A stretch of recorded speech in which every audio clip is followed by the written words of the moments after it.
ఇన్ని కోట్ల మంది భక్తులు ప్రాణాలు పోగొట్టకుండా కాపాడుకున్నారంటే కెమికల్స్ కలిపినటువంటి ప్రసాదం లడ్డూకు ఒక ప్రసక్తి ఉంది. వెంకటేశ్వర స్వామి ప్రసాదం ఎన్నో దేవాలయాల్లో ఎంతోమంది కూడా ప్రయత్నం చేశారు దీన్ని రిప్లికేట్ చేయాలని, ఎవ్వరూ చేయలేకపోయారు.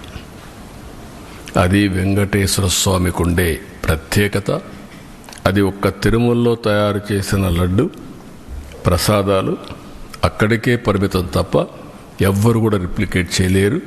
ఒకవేళ రెసిపీ తీసుకపోవచ్చు, కానీ అందులో వచ్చే ఇది మాత్రం ఆ టేస్ట్ కానీ ఆ పవిత్రత కానీ ఎక్కడ రావు. ఈ విషయం గుర్తుపెట్టుకోవాల్సిన అవసరం ఉంది. కానీ ఈ 5 ఏళ్లలో మీరు చూస్తే లడ్డు తినాలంటే భక్తులు భయపడ్డారు. తిరుమలకు రావాలంటే భక్తులు సందేహించే పరిస్థితికి వచ్చారు. లేదు, అక్కడికి పోతే ఈ అపవిత్రత మేము భరించలేము, ఇవన్నీ చూస్తే మానసికంగా మేము ఏమాత్రం కూడా ఉపేక్షించలేము అనే పరిస్థితికి వచ్చారంటే ఎంత అపవిత్రత జరిగిందో మీరు ఒక్కసారి గుర్తుపెట్టుకోవాల్సిన అవసరం ఉంది. ఇన్ని కార్యక్రమాలు చేసి మళ్ళీ ఈరోజు ఎదురు దాడి చేసే పరిస్థితికి వస్తున్నారు. అంటే దీన్ని కూడా డైవర్ట్ చేయడానికి ఎప్పుడు కూడా నేరస్తులు చేసే పరిస్థితి ఏంటంటే ఒక ఇష్యూ వస్తుంది, దాన్ని డైవర్ట్ చేయాలి, దాన్ని డైవర్ట్ చేయడం, లేకపోతే ఏదో ఒక విధంగా దాన్ని స్తంభింపజేయడం.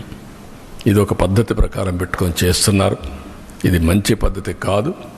మళ్ళీ అప్పీల్ చేస్తున్నా రాష్ట్రంలో ఉండే ప్రజలందరినీ, మేము ఒక సాధారణ భక్తులుగా ప్రతి ఒక్కరికి తెలియజేసే బాధ్యత మాది.